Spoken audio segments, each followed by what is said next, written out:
Okay, so pagi ni gula kita adalah 11, which is dari semalam kita tak berapa jaga sangat sebab kita baru start pakai otai balik, otai GCM ni. So kita tengoklah macam mana untuk hari ni. So pagi ni kita mulakan dengan nasi kerabu. Nasi kerabu ni kita beli dekat Grab je. Sedap nasi kerabu ni. Harga biasa-biasa je. Tapi nasi kerabu ni bukan daripada beras basmati lah, beras biasa. So harap dia tak spike banyak sangat lah gula dalam darah kita untuk pagi ni. So kita tengok macam mana. Enjoy makan.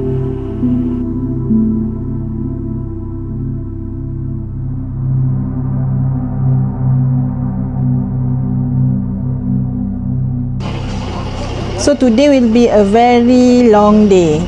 Macam mana nak cakap, pagi tadi dah hantar anak yang nombor 3, yang nombor 4 pergi main ukulele. So sekejap lagi balik masak, balik, and then tadi dah makan nasi kerabu, beli dekat Grab je. And then apa yang boleh kita buat adalah tengah hari sekejap lagi kita masak. Lepas tu petang akan ada sesi rehearsal budak-budak ni, anak nombor 1, nombor 2 dengan nombor 5 ada rehearsal untuk diorang punya konsert 7 hari bulan nanti. So wish me luck. So sekarang kita akan pergi ambil anak nombor 4 dekat sekolah yang belajar ukulele tu. Lepas tu bawa balik rumah. Lepas tu kita teruskan dengan memasak.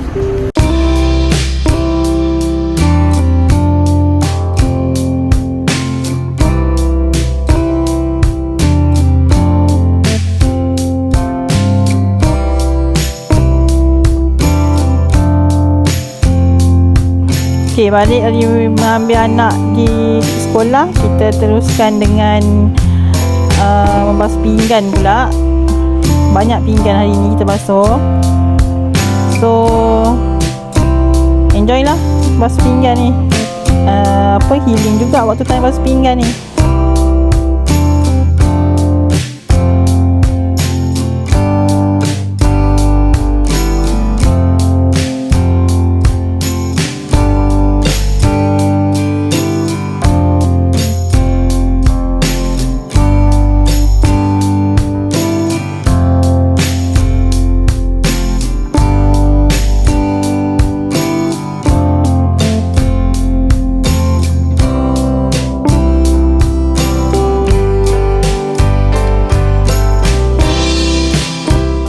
Okey, 2 jam lepas makan kita boleh tengok gula kita 10.3,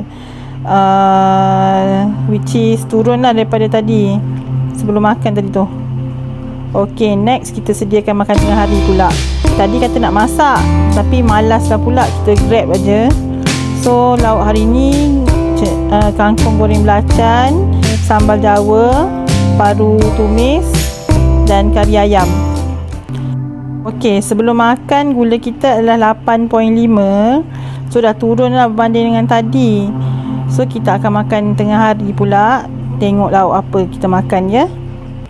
So tengah hari ni kita makan lauk, kita ambil kuah kari je, kuah kari ayam, kangkung goreng belacan, sambal Jawa dan paru tumis. Ni kita guna beras basmati parboil supaya kurang spike lah, harapannya lah. So kita tengok nanti macam mana.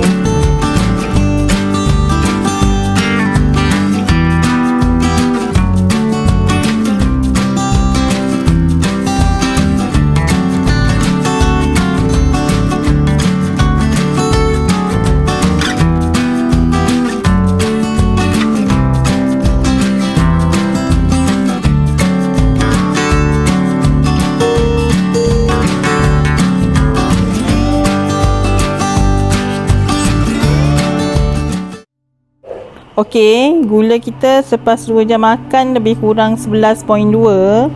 So tak spike tinggi sangat lah banding dengan tadi. Memang dari awal pun memang tinggi juga, 10 lebih. So spike tak tinggi sangat lah. kita harap dapat turunkan gula kita. So petang kita minum kopi pula. Kita buat kopi, kita guna mesin kopi rasa Taylor ni. Dah lama beli sebenarnya.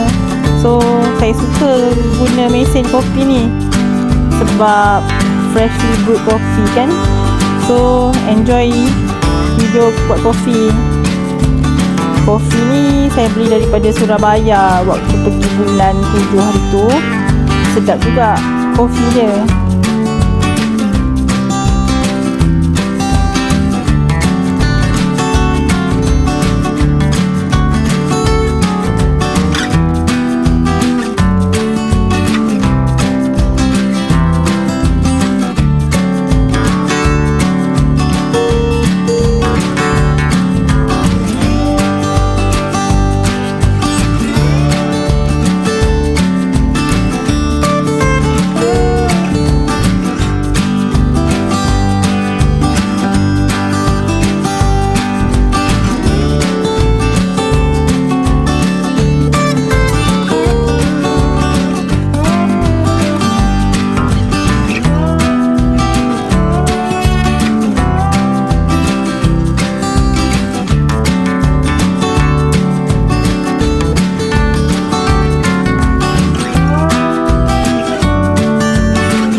So tadi terlupa nak rekod sebelum minum kopi. So gula kita lepas minum kopi adalah 9.8. Dan tapi rasa lapar sikit, so kita order daripada GrabFood Portugese egg tart. So untuk malam nanti dah tak makan lah. So kita makan Portugese egg tart je, last makanan untuk hari ni. Okay, so itulah seharian apa yang saya buat untuk hari ni. Dan kita monitor kita punya gula. Jadi ada beberapa kali kita kata kita nak masak tengah hari, tapi tiba-tiba mood tak ada nak masak. So kita tak masak, kita just guna Grab je untuk beli makanan. So itulah sepanjang untuk hari ni. Okay, bye.